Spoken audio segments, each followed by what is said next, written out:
Hello everyone from Leipzig. Today I'm joined by Giran Ozcan, Fellow for Kurdish Affairs at the Jewish Institute for National Security of America. Kurdish-Israeli relations are not new. Until the establishment of Israel in 1948, tens of thousands of Jews lived across Kurdistan, particularly in what is today the Kurdistan region of Iraq. In the early 1950s, almost all the Iraqi Kurdish Jews left for Israel in a mass migration. Decades later, in 2016, the Kurdistan region officially commemorated the Holocaust for the first time in Erbil. In 2017, for the first time, the Kurdish Coalition for Kurdistan, based in Brussels, was founded to support Kurdish self-determination. Interestingly, the current Israeli foreign minister is part of this organization. There are currently over 150,000 Kurdish Jews living in Israel. So today, rather than focusing on the historical ties between the Kurds and Jews, today we want to discuss the political and geopolitical of Kurdish-Israeli relations. Hello, Gran. Hello, Kamal. So historically, Kurdish-Israeli relations have gone through several critical moments. We all know that Israeli support to Mullah Mustafa revolution, known as Elu revolution in 1960s. And then we also know very much well about the allegations of Israeli cooperation with Turkey in the capture of the PKK leader Abdullah Öcalan. And then in 2017, we also saw Netanyahu's, like Prime Minister Netanyahu's public support for the Kurdish independence referendum into 2017. And then there are also the recent allegations of possible partnership between Syrian Kurds and Israel. So all these relationships have created a situation where neither the Kurds nor the Israelis, the Jews, understand how this relationship is. And sometimes this relationship or the allegations of the relationship has backfired, as in 2017 we saw like one of the mechanisms of the Iraqi government, also regional powers, to justify their opposition to the Kurdish referendum was that Kurdistan regional government, if it becomes an independent state, it will be an Israeli proxy or the second Israel in the Middle East. So my question is, how do you assess these patterns, whether it is strategic partnership, instrumental support, or there might be, some people think, missed opportunities, like as we are seeing right now between Rojava and Israel.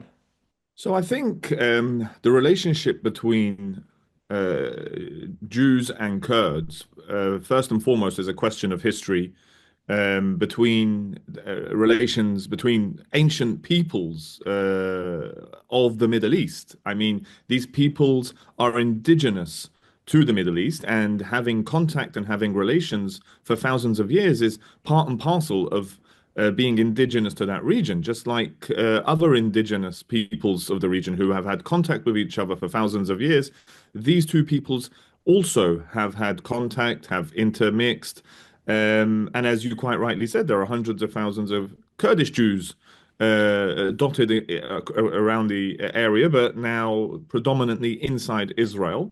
So the historical ties and connections and contacts between these two indigenous peoples of the Middle East has existed. But I think today what we want to talk about more is how this has evolved into, especially in the last few years, but as you quite rightly said as well, in the last 6 decades, into somewhat of a diplomatic relationship, a relationship between entities that have strategic priorities in the Middle East, and not just contact between two indigenous peoples, but contact between entities that have security concerns, economic concerns, and geostrategic concerns and calculations and considerations in the Middle East.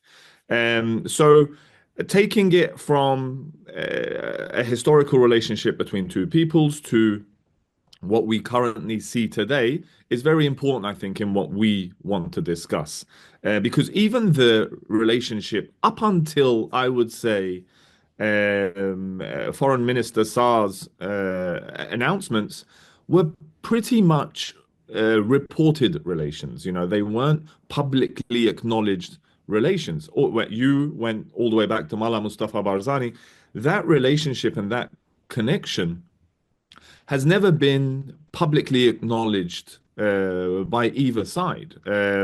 And for legitimate reasons. You know, there are security concerns. Iran is a neighbor of the Kurdistan region in Iraq. And so those kind of security considerations have made that relationship a taboo, just like it has been throughout the Middle East. You know, having a relationship with Israel is seen as almost like a death sentence or a bear hug in the Middle East, and that's one of the taboos that needs to be broken. The Jews are an indigenous people of the Middle East, and the state that they have established has a right to be there just like any other state for any other ethnicity in the Middle East. Now, that is a taboo, I think, that has largely been tackled in the last few years, especially since Trump's first term with the Abraham Accords and the normalization of ties between Israel and the UAE, Bahrain, and a couple of other countries has helped in breaking that taboo in having a relationship with Israel. One of the first countries in the Middle East that did that was Turkey, or, you know, it was one of the first countries in the area to recognize Israel as a Jewish state. So, what we're talking about now is the Kurdish people also establishing these very legitimate ties. And from going from largely But intelligence-based relations, we are at a point now where this relationship can be politically explained to their own bases, whether it's in Israel or whether it's amongst the Kurdish people. yeah, it's absolutely legitimate to have the Kurds can also have relations like any other nations in the region with whoever they want to. However, when Foreign Minister Gideon Saar says the Kurds are natural ally, you know, this is something huge to say that. And also, you know, publicly, Foreign Minister during the time of this conflict in the Middle East, on one side, it may look like a huge support for the Kurdish people, but on the other side, it's also publicly inviting the Turkish state, for example, to attack the Kurds. Do the Israeli side they also understand those sensitivities, or they are also just trying to use the Kurds as an instrument because we understand with the relations with Mullah Mustafa Barzani as the like confidential, declassified confidential Mossad documents show that they had planned to support Mullah Mustafa enough only to prolong the war against the former Iraqi regime, not to support him enough to win the war against the Saddam Hussein regime. So it looks like, you know, Israel also have such kind of colonial or imperial support for the nations in the region, especially the minorities. It's more to pressure the other countries, not to strategically to support them. We understand Ben Gurion's like doctrine of periphery, but this doctrine of periphery has always been with the countries also sometimes in a way that have also oppressed the minorities. You mentioned Turkey, and also prior to 1979, it was the former Shah regime in Iran. So I think what you're touching on is that states have self-interest, and as a student of international relations, um, that it would be like reinventing the wheel. Every state is motivated by self-interest. Or it's one of the things that define the state as an entity is that they are very rational actors as far as they can be, or they try to be rational actors that pursue their own self-interest. And Israel is not um, immune to that. Just like all the other states in the region and all the other states in the world, these states have self-interests and they pursue them very rationally and very decisively. And the fact that we are talking about a time where Israel's state interests have come to a point where building and establishing a relationship with the Kurds is seen within their interests is something that has opened the path to this relationship. You're absolutely right. And then when we talk about Turkey, the fact that Turkey is pursuing a peace process with the Kurds is also derived of their own recognition of their own self-interest. So the motivation of states to act in accordance with their self-interests is definitely nothing new. So I completely agree with you there that there are self-interested motivations on the Kurdish side too. And that's what the Kurdish people, I think, are arriving at right now, is that there is no shame in pursuing self-interest. These are states and entities that you can't wish away. They exist, they are there, and all of these states have connections and contacts with each other. The reason why eyebrows are raised when the Kurdish people establish these relations is because of the fact that the Kurds have never been seen worthy of having their own agency or their own political structures to establish these relations. So while, you know, in international relations, these state-to-state or people-to-people relations aren't based on 100% aligning with one another's views. The Kurds don't have to be 100% aligned with Israel's regional policies to establish a relationship, just like the Kurds don't have to be totally aligned with the Turkish state's regional policies or even domestic policies to establish relations and pursue a peace process with this state. So in international relations, yes, you're right, those considerations are very important, but they don't preclude establishing a relationship with these states just because there might be policies that these states pursue that you are not aligned with. Yeah, so I think it was spring 2025, you visited Israel. And I think you had some high rank meetings with the policymakers, with think tankers, journalists, etc. And why all in a sudden there is a huge interest from Israel on the Kurds? And we also understand, I think, still not confirmed 100%, but we heard that, like from the media, that there was a phone call between the foreign minister of Israel and also acting foreign minister of Rojava, Ilham Ahmed. What was your meetings about? Can you elaborate a little bit about your visit to Israel? Well, I think firstly, October 7th is a very important date to start a lot of things because since October 7th, our region has changed like maybe no one could have imagined. In the last couple of years, the developments that followed on after the October 7th attack by Hamas and Israel's response to that attack has had knock-on effects I mean, throughout Israel, firstly, in terms of how the security establishment and how the people of Israel think about their own security and safety. It had a huge impact on that. That's the response to October 7th has had a huge impact on Lebanon, has had a huge impact on Syria, has had a huge impact on Iran, and I would argue has had a huge impact on all the Kurdish regions in regards to its relationship with Turkey too. So if in order to respond to your question, I'd refer back to October 7th and how that's had a knock-on effect in the rest of the region.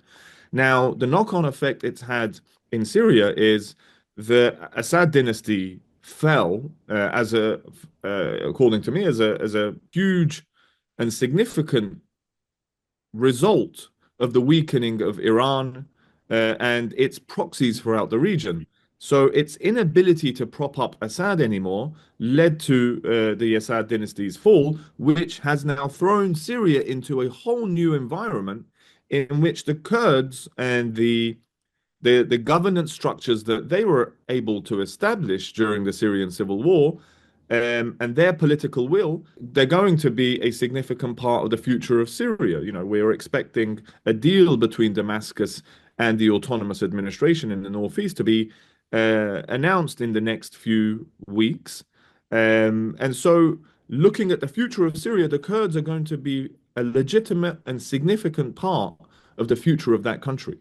In Turkey, the Turkey PKK process is leading to a future Turkey in which the Kurds will be significant stakeholders in the future of that country too. They'll become legitimate and significant actors in the future of Turkey too. So throughout the region, the Kurds are becoming legitimate and significant actors in fairly significant countries like Turkey, Iraq, Syria, and the Iranian question is still unresolved. So, with the 12-day war over the summer, that question doesn't seem like it's going to go away anytime soon, and possible tensions rising there in the future will re-engage us with the Kurdish issue in Iran also. But the trajectory of the Kurdish people in the Middle East is going from one of illegitimacy, the accusations of terrorism and the categorization of terrorism. So the Kurds have always been a taboo to engage with.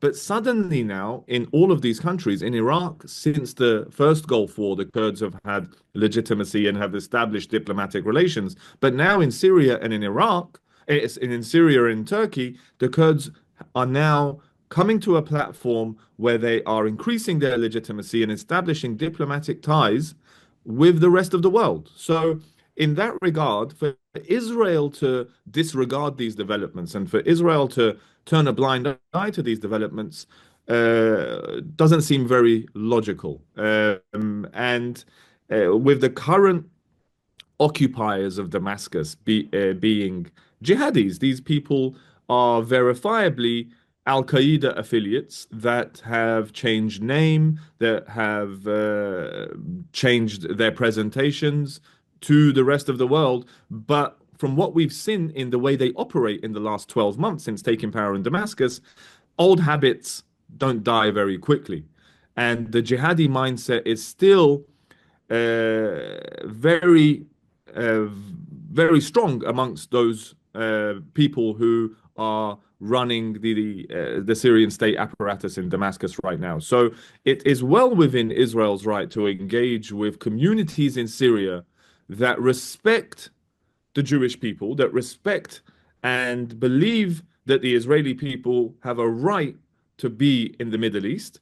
And that's what's happening. And as you quite rightly said, those contacts between the Kurds in Syria and Israel, even though they haven't been publicly acknowledged, they haven't been denied either. And that gives us some information as to what the nature of that relationship has been over the last 12 months. Yeah, but one of the reasons why Israel has approached the Kurds in Rojava or in Syria is because there is a new regime in which, as you said, former Al-Qaeda affiliated, HTS was also extremist Islamists. However, now they are the new state in Syria. They are leading the state. And if they participate or if they accept the Abraham Accords, it's possible that they threw the Kurds under the bus. And especially that, Ahmad al-Shara has established very good ties with the regional Arab Gulf countries, in which they are also normalizing with Israel. And also the United States, Trump has praised Ahmad al-Shara, the interim president of Syria, quite well. And how Kurds can avoid being thrown under the bus by Israel and continue the relationship on one side in Syria, and also make sure that the Israeli public support for the Kurds in Rojava or possibly in Turkey will not lead to the will not make the Turks very sensible, very sensitive to attack the Rojava in the maybe in the coming weeks. So, Kamal, let me then talk about my visit actually a little bit, because during my time in Israel, the one thing that I think anyone that visits Israel is confronted with is just how small the country is, how close everything is together.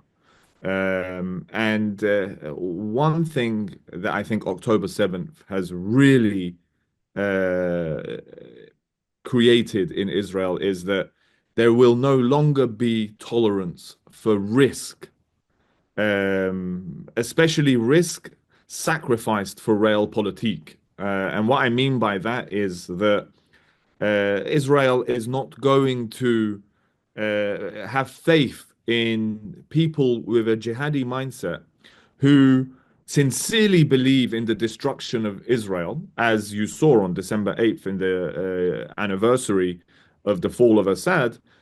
Forces loyal to al-Shara were on the streets in Damascus, calling on the destruction of Israel and shouting slogans that were directed at the destruction of Israel. So, in a climate like that, for Israel to take the risk of establishing ties with a security apparatus that has within it many tens of thousands of armed people that are motivated by the destruction of Israel, I think we're a long way away from that. Now, I'm not, as I said again, as a student of international relations, I'm not naive to the changes in the perceptions of a nation or a state's self-interest. That can change. There is no relationship that lasts forever. There is no diplomatic relationship that lasts forever, and there is no interest that is ever present. These evolve and these change. And the Kurdish-Israeli relationship could change as well. But our job is to assess and analyze what the current state of play is, what the current mindset is, and what the current considerations are. And I can say, I think, quite clearly that the Israeli state and the Israeli public cannot tolerate living side by side or establish diplomatic ties at the expense of a diplomatic relationship with a people like the Kurds who inherently and sincerely believe in the Jewish people's right to live in the Middle East. I don't think anytime soon that will be sacrificed for a relationship with a security apparatus that is filled with tens of thousands of people that are hell bent on destroying Israel if and when they get the chance.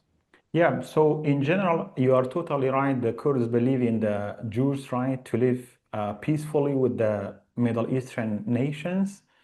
However, there is also a dilemma, especially for the Kurds in Turkey and the Kurds in Rojava as the most progressive Kurds and being freedom fighters. And they are coming from a very radical leftist background, and still they are. And also they are trying to establish, especially in Rojava right now, is the experiment is in the process to establish a system which is democratic, progressive, and consider themselves as lifelong freedom fighters.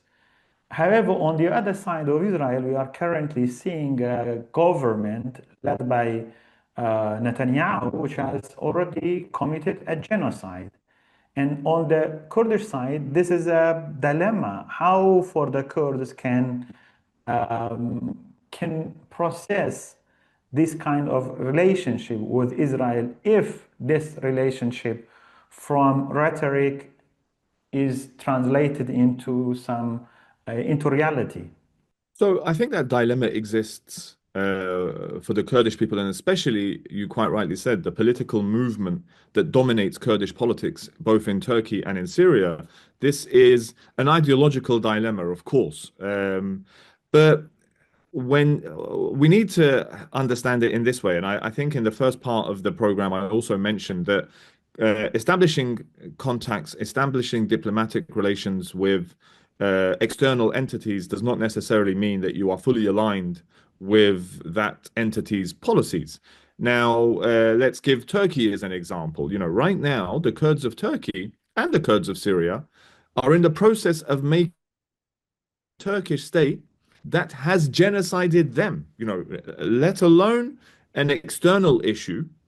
The Turkish state has conducted genocides against the Kurdish people, has killed tens of thousands of Kurds extrajudicially throughout this time, has imprisoned maybe over 100,000 throughout this most recent war between Turkey and the PKK.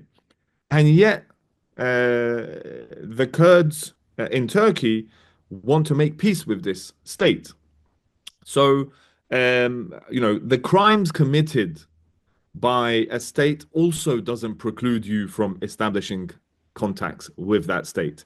And as we see in Turkey, the Kurdish political movement inside Turkey, you make peace with the entities that you fought with, right? So when that is not a consideration in building a relationship with the Turkish state, how can you implement that as a consideration in establishing a connection with the Israeli state? I am certain that many Kurds, when they were watching what was unfolding in Gaza, were horrified with a lot of the videos that they saw. But establishing a diplomatic relationship with a people who have lived in that region for thousands of years and who have established their own state is something that the Kurdish people, just like everyone else, has to do. We just published a report on our website, theamargi.com, by two of our colleagues, which is about, the title is Weapons, Steel, Oil, How Turkey Continues to Fuel Israel's War Machine. Although Erdogan is saying that they have stopped the relationship with Israel, but they have been continuing doing trade and exporting different types of materials which Israel has benefited to support its war against Palestinians in Palestine. Yeah, so that's why when I receive these questions about the Kurdish people, then how come they are a part of this dilemma? It holds the Kurdish nation, the Kurdish people, to a higher standard than what many states in the world are being held to.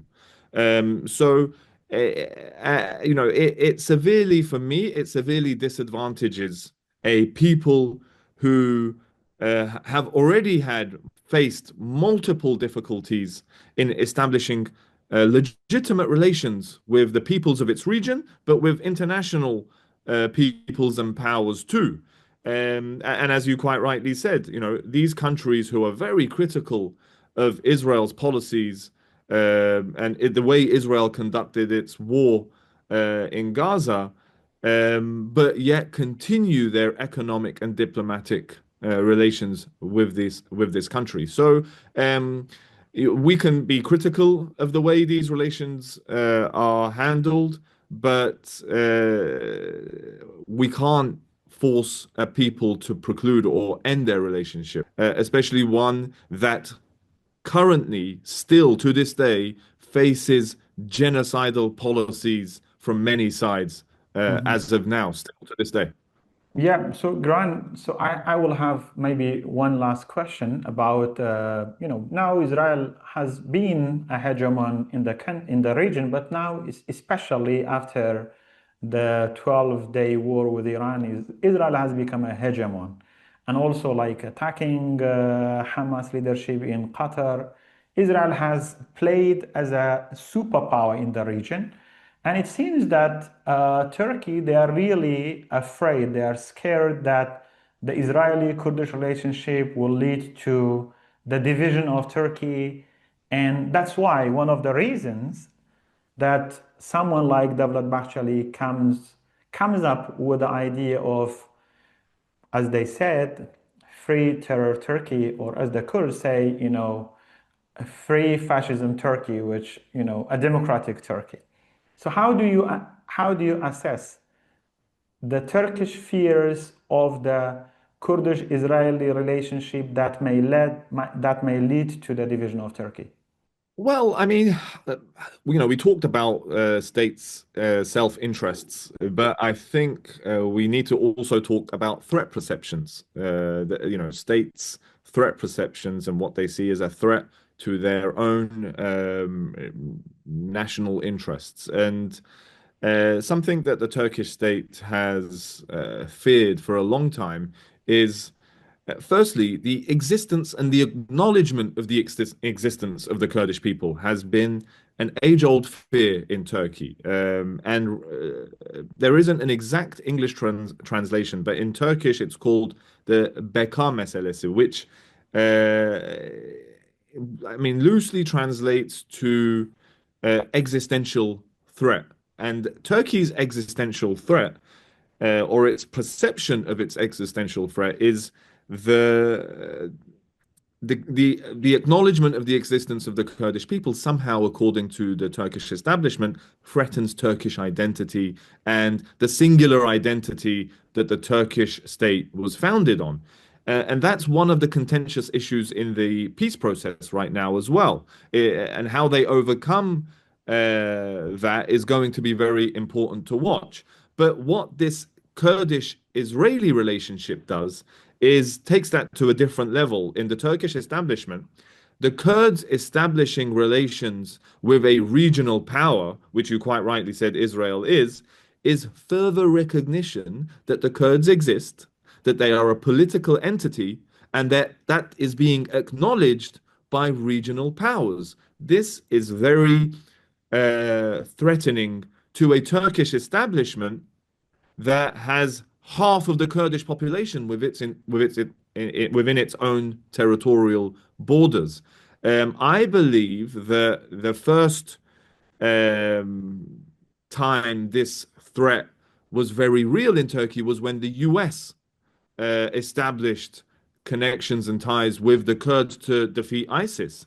The Kurds in Syria, and not just the Kurds in Syria, but even PKK guerrillas in Iraqi Kurdistan, when they showed that they were the most reliable and the most efficient fighting force against ISIS, and the US had no other choice but to partner with these forces to defeat an inhumane organization that was a threat to all of humanity, that was exploding bombs in cities across Europe and in the US.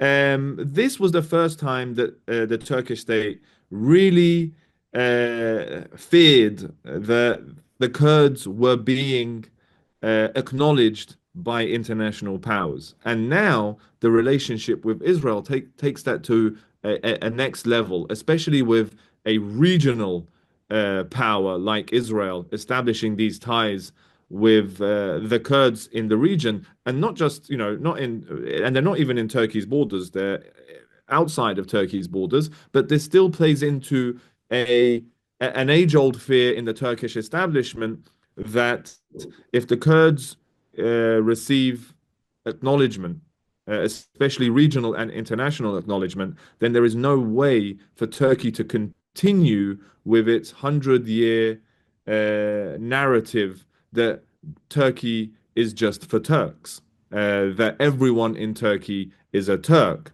You can propagate that and establish that notion domestically in your country for 100 years, which Turkey has done.